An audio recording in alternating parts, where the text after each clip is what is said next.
Anyway, I am honored and privileged tonight to introduce to you an individual who is a Rotarian. His name is Michael Caruso. He was the DG of 2016-2017, and he teaches people to be a better speaker and presenter to amp up their careers. And when I have my couple of short conversations with him, I can feel the energy that he emits. So you're going to feel that tonight. He utilizes his unique background in technology sector and a career in the entertainment business. His speeches are a combo of best teacher and your favorite comedian. So this should be interesting. He has spoke on 6 continents and 49 of the 50 states. He has authored several articles and books. Here is one called Work Hacks, and here's another one called The Little Ideas with Big Results, and he will have them with him tonight and through the weekend. So if you would like to get a copy of these, please do. I was looking through the Work Hacks, and I saw one in here, 5 cool ideas to improve conversation. There's a lot of good applicable things that PEs can use in here, so please see him on that. I think I'm going to enjoy reading these. Thank you.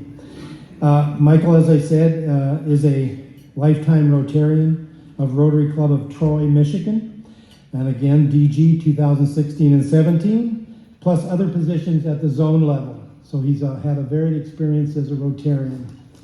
So here's a few fun and interesting factors. He hasn't eaten ketchup in 18 years. Now, who likes ketchup? He had visited the Academy Awards in 1997. That's pretty impressive. So without further ado, let me introduce Mr. Michael Caruso.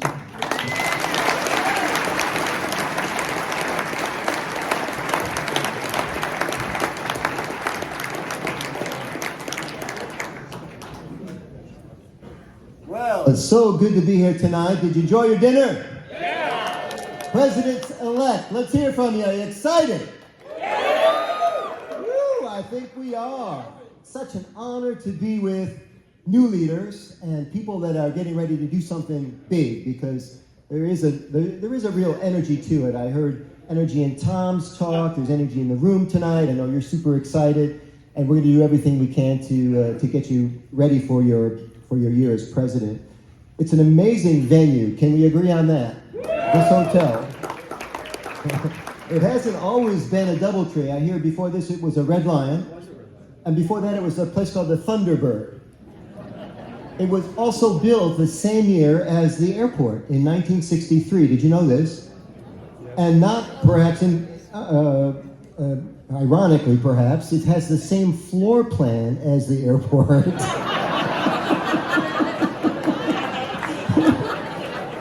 I'm not kidding, it's hub and spoke, and these long hallways are like concourses, man, which is why you have to rest in between getting from your room to the sessions. Pretty cool. One of the things about being at an event like this is, you get a chance to catch up with old friends. I have a lot of friends in this part of the country, having been on the Rotary speaking circuit for some time.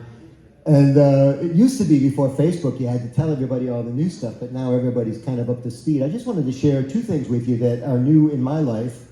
One of them is rather incidental. It's just an event that happened. It was pretty cool. I want to share with you. And the other one was a big life change for me.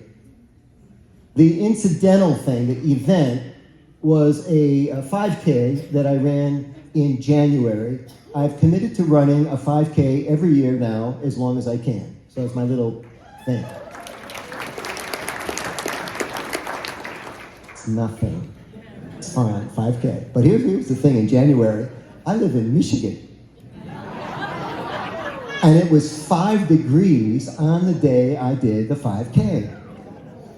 And it wasn't too bad with the weather, but I learned a lot during the 5K because, do you have any runners in the room? Yeah, a few, yeah. And we started this little race, and it's not really a race, it's more like a run. And it's a good time when you're running, it's a good time to just think, because you got nothing else to do, you're by yourself. You can run with somebody else, you can't really talk to them after a while because you're winded, it's you're just with yourself. It's just a nice little rhythm to run. You could do the same thing walking, but running's faster. So we start this race, and I'm thinking to myself, it's 2024, and I'm running in a 5K in Michigan, and I can't remember there being 5Ks in Michigan in January in 1984. What changed? Well, we got better gear. Maybe you can keep a little bit warmer. We now have something called extreme sports. That's changed. And, maybe we're just more intrepid than we used to be. Okay, running. There's a lot of dogs in this race because this 5K is sponsored by the local Leader Dog Association. So there's dogs everywhere. Very unusual. What's freaking me out is that everybody knows dogs don't understand the metric system.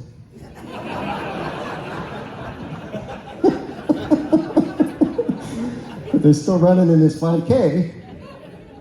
And dogs being dogs, a lot of people have stopping in the race to tend to their dog because the dog has business, right? And that's interesting because that's going to affect their time.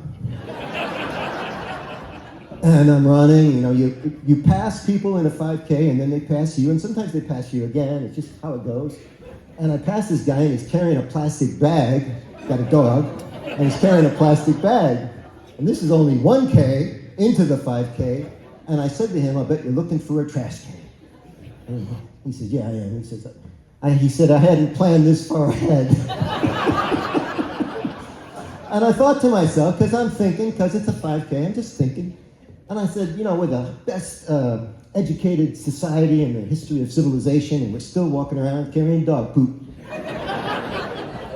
Got nothing else to think about. There's a guy running a little bit ahead of me, and everything about his gait is unnatural. You see all kinds of people in these 5Ks, and this guy, his shoulder, they're going in different directions, his legs are going out like this, he's all akimbo, And then it occurs to me, because I'm in Rotary, that this guy might have polio. I mean, there's a serious affliction here, and I'm instantly curious, and I wonder if he has polio. And now I'm thinking about how I'm going to ask him in the middle of a 5K, work that into conversation. And I pull up alongside of him. It's not hard to do this. And I just, greeted him. I said, hey, how you doing? And he says, he gives me this big smile. Yeah, he's going like this, right? It looks very painful. And he says, I'm doing great. I said, oh, good. So I don't have a clue now still. And I said, it looks like you're having, is this a challenge for you? I don't know what he's going to say, but I'm looking for a clue. And he said, yeah, because I hurt my ankle. And he's going, I hurt my ankle last week, and it's bugging me a little bit. And I'm like, no, that's not it. Try again. And he says, he won't tell me, I can't figure it out. And I said, I just give this guy a lot of credit because he has such a good attitude, and clearly this is not, And so we got separated. That happens if you do these things. And then there's a lady ahead of me, and she's got a sweatshirt on, right? And she's got something written on the back. And you ever meet people and they've got a t-shirt on, and I got to read that t-shirt. And I got a problem because I'm too far from her. So I want to get closer, and I get closer, and I still can't read it. And so I get closer, And now I got another problem because she's jumping up and down like this, and I'm jumping up and down like this. I still can't read the damn thing. Finally, I'm so close I can touch her shoulder, and I can read the back of the sweatshirt, and it says, "Dear person behind me." This is true. Dear person behind me, the world is a better place because you are in it. Love the person in front of you. And that made me angry. So I passed her and I said, "Love your sweatshirt." And then later she passed me and didn't say anything. The second big life event was I got married.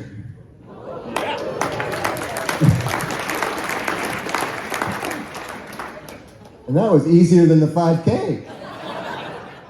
I got married to a lady named Renee. It was Pothetus, Greek name. And now it's Renee Caruso. Jennifer, a lot of people in the room know Renee. She's a lovely woman, redhead. And what really struck me about this and it's so wonderful to be married. It was the best day ever. We got married in a place called Rotary Park in Rochester, Michigan. Oh man, it's so nice. And what really touched me though about getting married was that this woman took my name. That humbled me. And I told her, because her name used to be Pothetus, I said, if I knew you were going to change your name, I would have married you a lot sooner. Because I got tired of spelling Pothetus. But a big event, and big to get used to, being married. I was single for such a long time. It was mentioned that I was in the music business before. I played in a touring rock band with my brothers.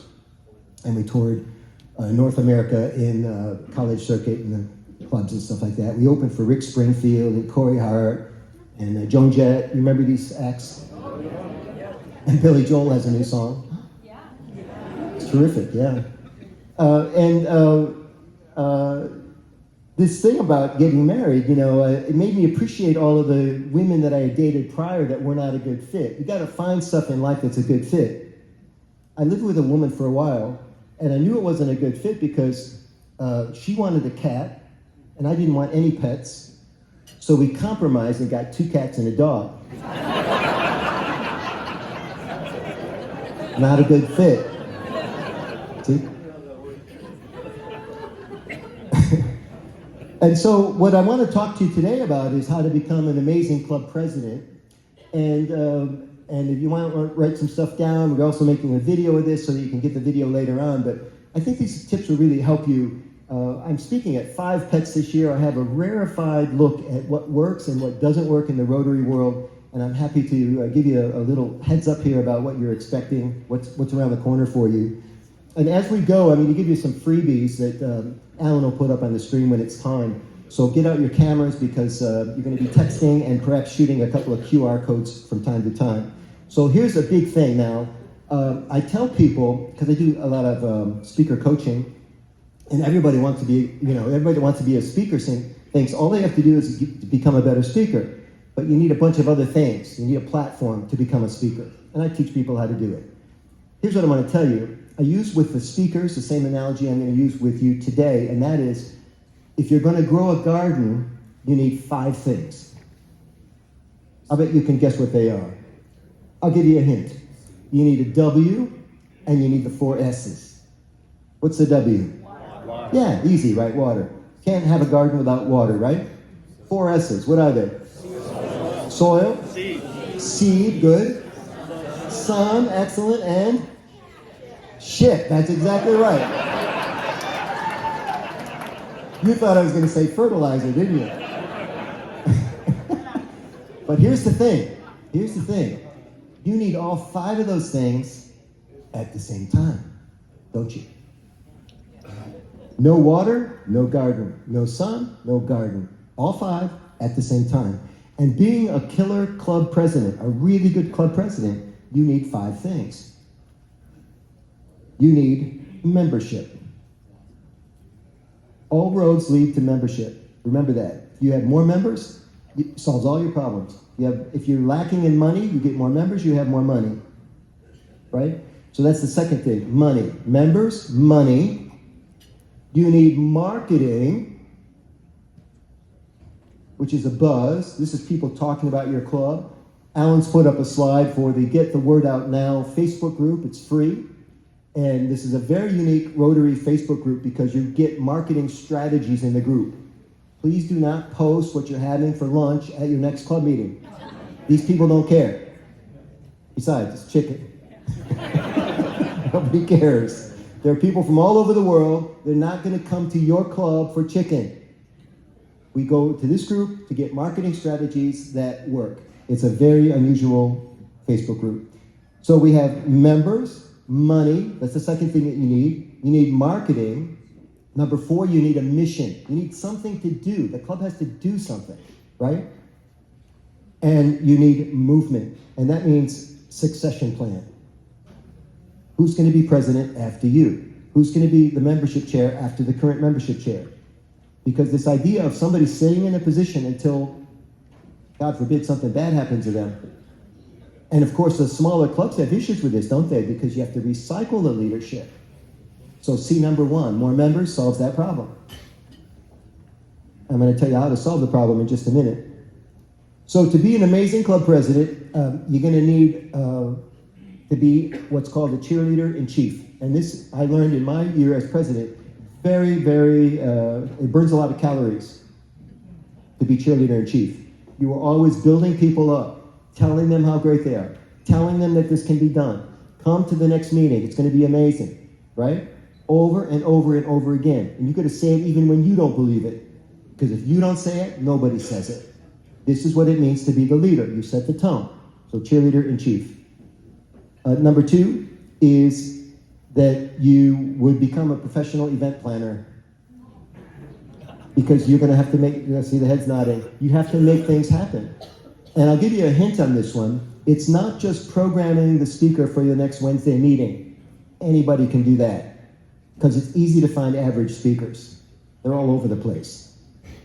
So filling up that calendar with speakers is not what I'm talking about. How about this? How about having a 100-person event once a quarter? A 100-person event once a quarter, so that you get a bunch of people coming in from off the street, local community leaders who don't belong to your club currently. And why? Because you're going to give them a special kind of a treat, which could be a guest speaker, by the way.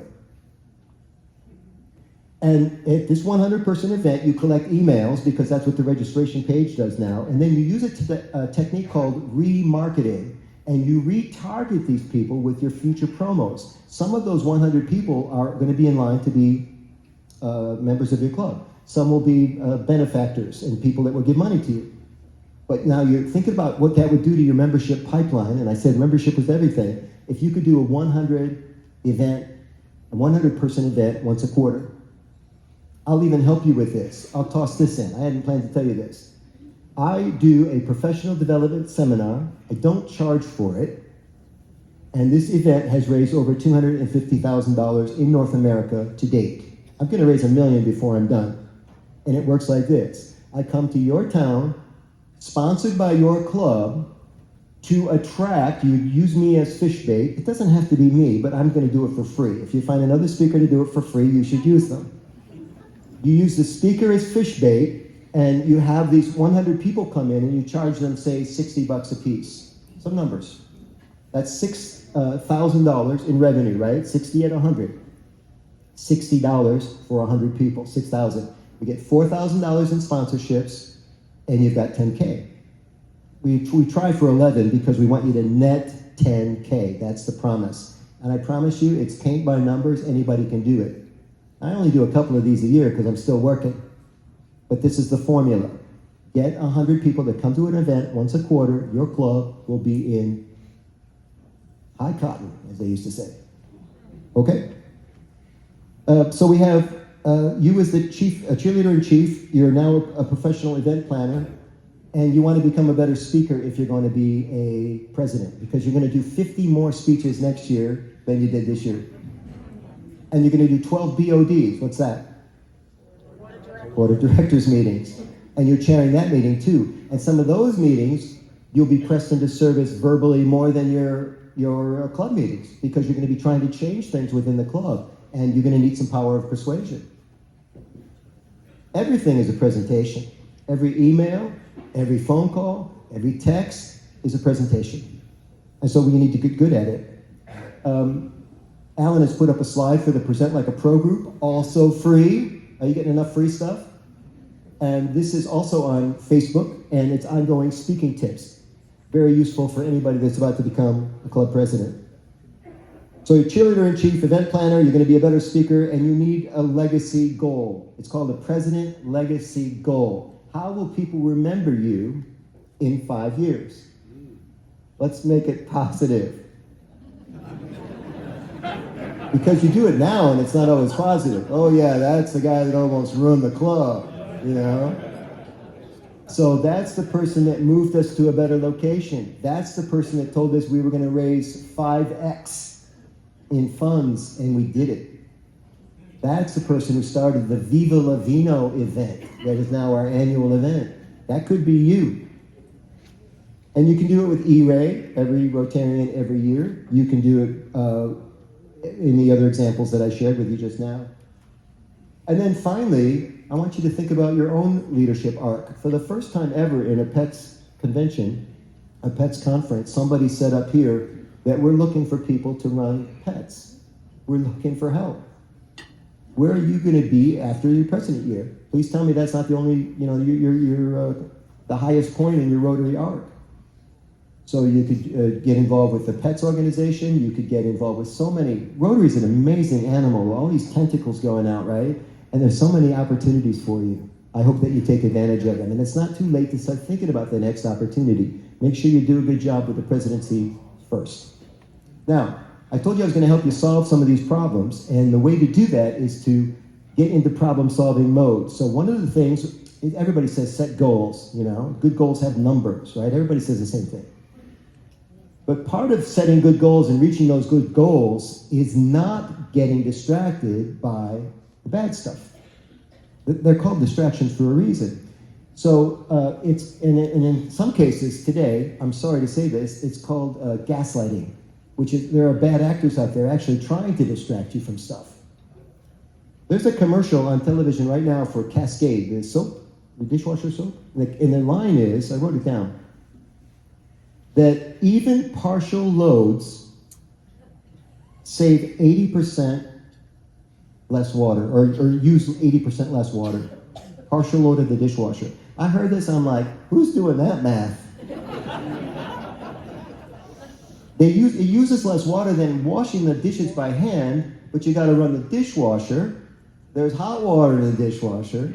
You're gonna wear out your dishwasher twice as fast, and by the way, you're gonna buy more Cascade soap if you wash twice as often.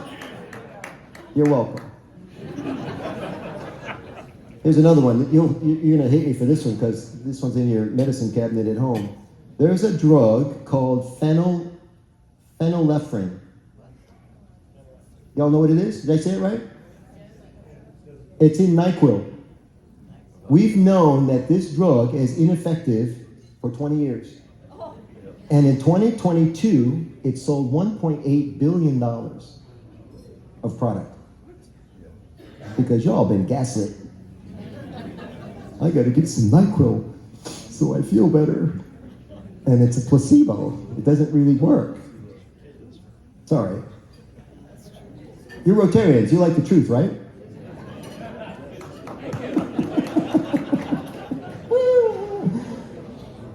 So, here's my point, Rotarians. Don't blame COVID for your club's pre-existing conditions. Boom! We hear this a lot now, our club's been flagging in membership since COVID. Liar! Your club's been flagging for a decade. It wasn't COVID. COVID helped. So, Not ours. What's that? Not ours. Not yours. Good for you, man.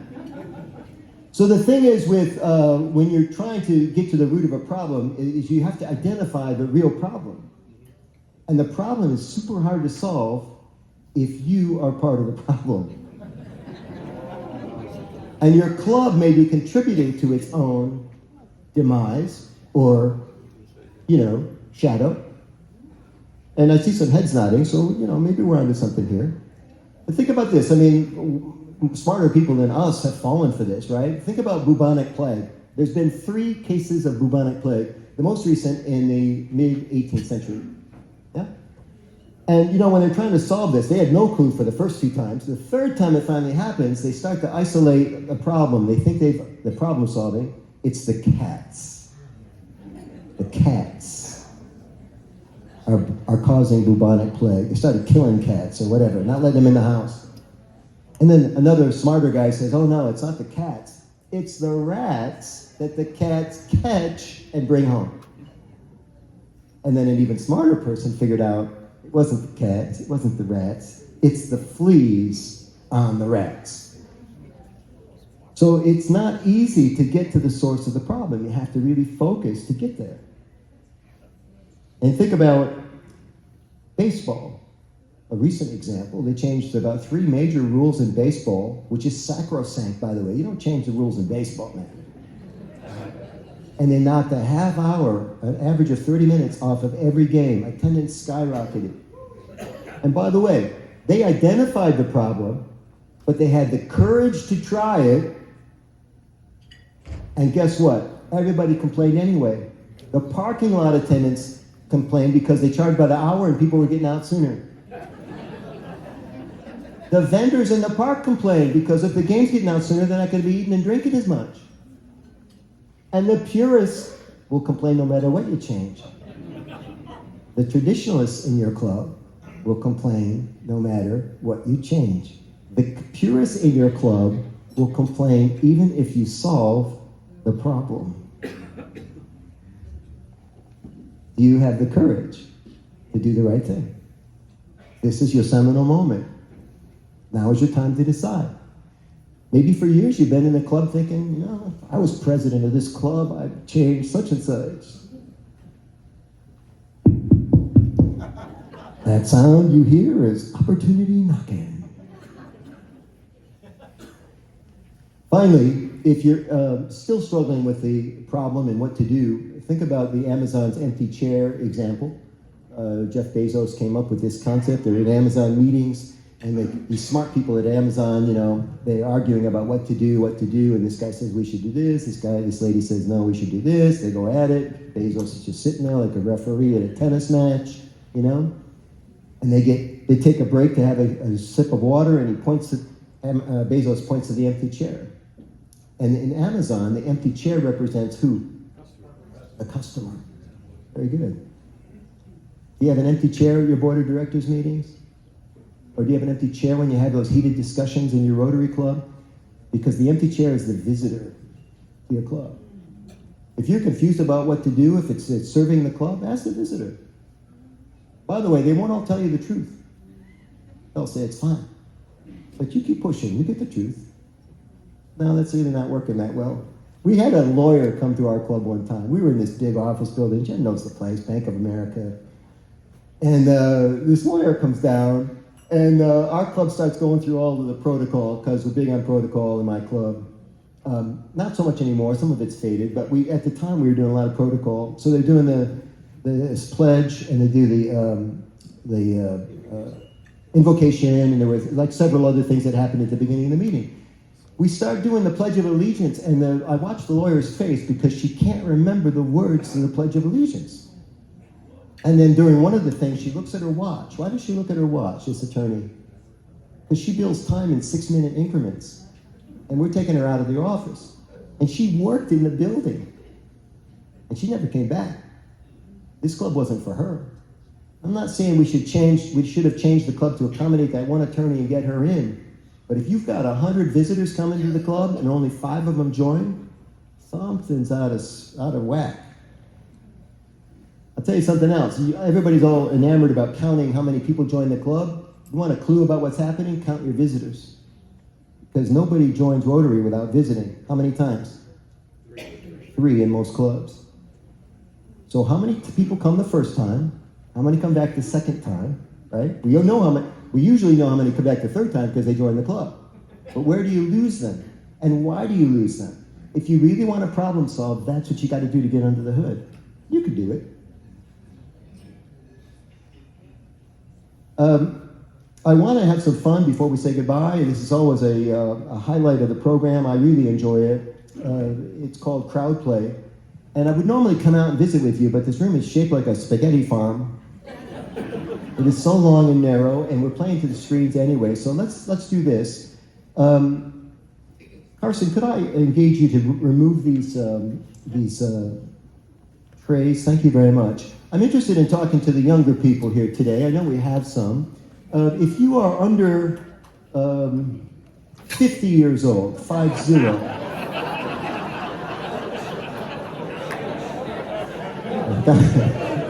Got to start somewhere, right? If you are under 50, would you please stand up? Under 50.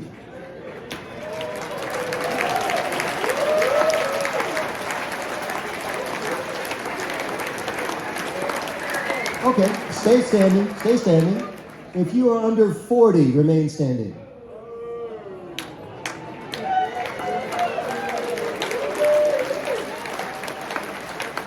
Excellent, stay standing.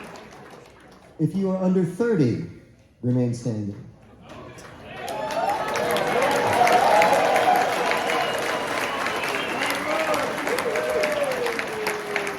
If you are under 30, would you join me in the front of the room? Come on up. Give them a round of applause.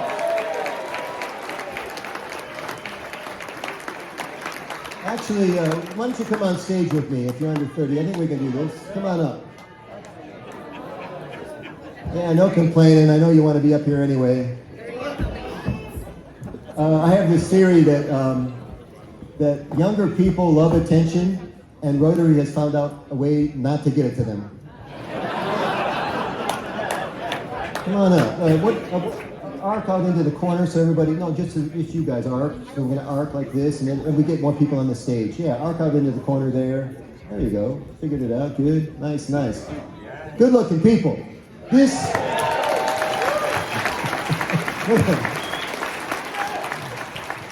Taking your picture like you're a bunch of unicorns or something.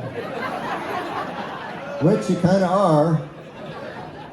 are. This is what tight skin looks like, ladies and gentlemen.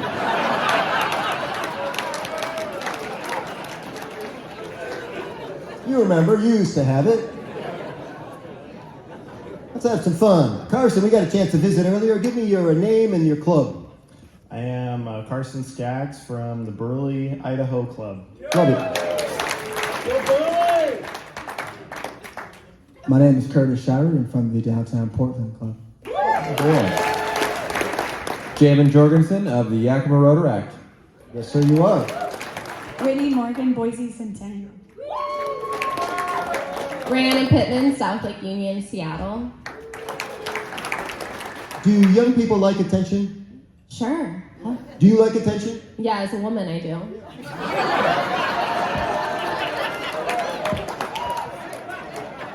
There's no reason to read into that, you sexist people. Hey, Alex. How's it going? Name and club. Alex Weir, Spokane Rotaract. Gabe Turner, Columbia River Passport. Allison Stone, Tiger Rotary.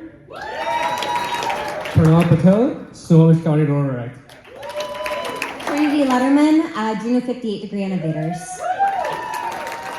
Claudia Hill, Victoria Rotaract. Alicia Walker, Ponderay Centennial. That's your fan club. Sadie Voigt, Victoria Rotaract. Carmen Mendonça, Fraser Valley Rotaract. Michael Ribisick, Rotary Club of Lansville. Joey Bison, Rotary Club West Shore, Victoria. And finally, Eric Delpno, Machaco, Prince George.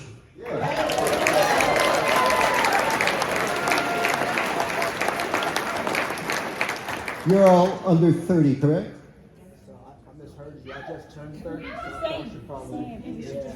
Oh, you just turned 30? You're going to turn yourselves in? Happy birthday. Goodbye. That's good.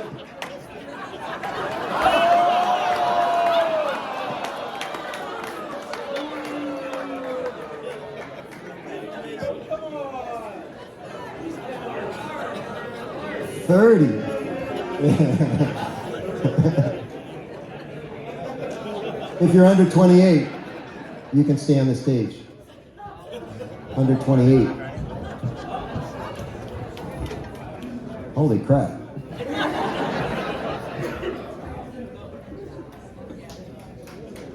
If you're under 27.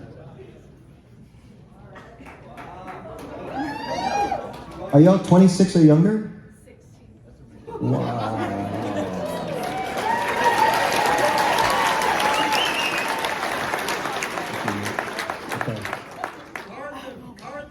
What do you do for work? I'm a financial advisor. When I was 26, I didn't even know what a financial advisor was. What do you do for work? I'm a computer technician for Yakima County. And you? Civil engineering. Civil engineering. Is there such a thing as uncivil engineering? Absolutely, none of us are civil. What do you do for work? Civil engineering. Have you met? What's your name? Oh, it's Gabe. Aren't you going to ask him for his number? I can give him my card. No, you don't have to do that now. What do you do for work? I'm a receptionist. All right, good. Thank you. Receptionists are very important. What do you do? I'm a student at the University of Victoria. All right, so you're on your way. What are you studying? Earth Sciences and Biology. Excellent, thank you. Planet Earth, I've heard of it. Alicia, what do you do for work? I'm a traveling ER nurse.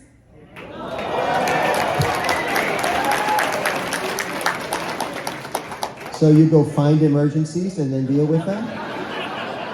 She's a traveling ER nurse. Sadie, I'm a student at the University of Victoria. and what are you studying? Psychology and journalism. Love it. Carmen, I'm a student at the University of the Fraser Valley. and you're studying? Psychology and criminal justice. Excellent.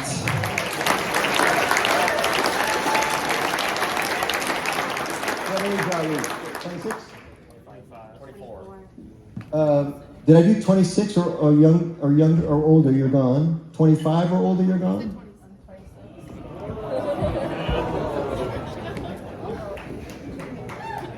So you have 3 students, a receptionist, and yeah. And then there were 4. Spread out. Want a couple speaker tricks? A couple easy speaker tricks. We'll end with this, if that's okay, because I know you got to get drinking. Speaker trick number 1. You're all going to be presidents of your club. Okay, this is important. So when you start your meeting, what happens is you're a little nervous sometimes because being in front of a room, how do you feel right now? Nervous, yeah. You got to get outside yourself because it's not a natural experience. And when you're unnatural, what happens is your body language shuts down. Like you start gripping the podium like it's a life raft. You know? And your vocabulary, your dynamics, they all shrink and you become less of yourself and then you become less of a president. You with me? So one way to counter this is when you say hello to your club, like if you're a morning club, you would do a technique I call the sun coming up, like this. So you say, good morning, everyone. Let's try it together. Good morning, everyone. That's it. And when you do that, what happens? You smiled, right? Because your body language opens up. It's almost like a natural thing. And you greet everyone like that, good morning, everyone. And they'll say, what the hell is she on? All right, that's the first one. Second one is, it's called the half step. So when you're speaking, what happens, again, if you're pitching an idea and you're not quite sure of it, you're lacking confidence in any way, it comes out as a tell. You hear about tells in like poker and stuff. So I might say something like, you're going to really like this idea. Did you catch it? It's called the half step, and it's always a half step backwards. You're going to really like this idea. Now watch the half step forward. Watch the difference. You're going to really like this idea. You see? Subtle, but really it's a big thing. Now watch. Thank you. Please sit down. Watch this one. Flat-footed. You're going to really like this idea. You're going to really like this idea. You see? It's beautiful. One last one. It's called modeling. And so modeling, if you're trying to influence someone, you would adopt their body language because then it seems like you're in sync, right? And so I'll show you a couple of easy techniques for this. So if they're thoughtful, then you become thoughtful. Yeah. That's it. And so if they put their hand in the chin, you put your hand, and you think that they would notice this, but they don't. They say to themselves, oh, she likes me. Oh, she agrees with me. I mean, it's the oldest trick in the book, but it works like a charm. And you can model people in different ways. Like, you know, if you're just talking to somebody and they do something, you can do it.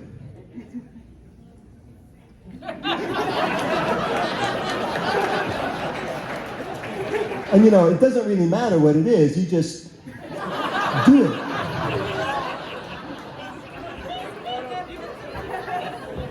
You just do it.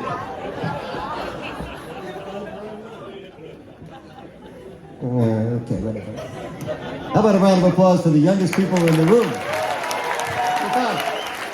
Good on.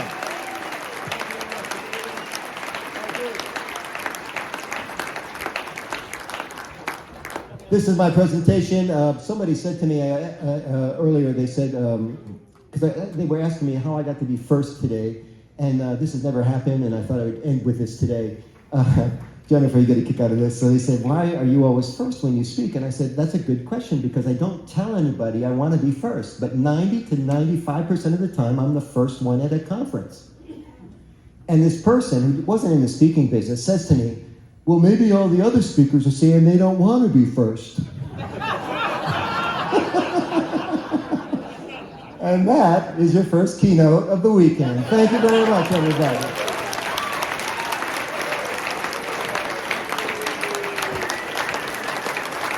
Wow, thank you.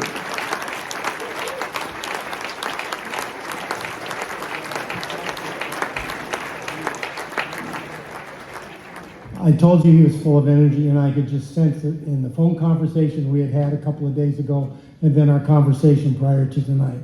And I tell you what, I learned a lot. So, I'm so glad you're here now. I think you'll be just fine.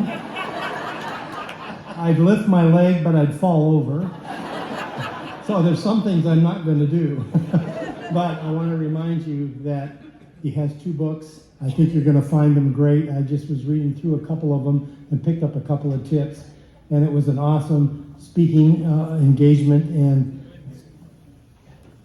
excuse me, we are pleased to make a donation in your name to the Rotary Foundation. Let's give him another round of applause, please.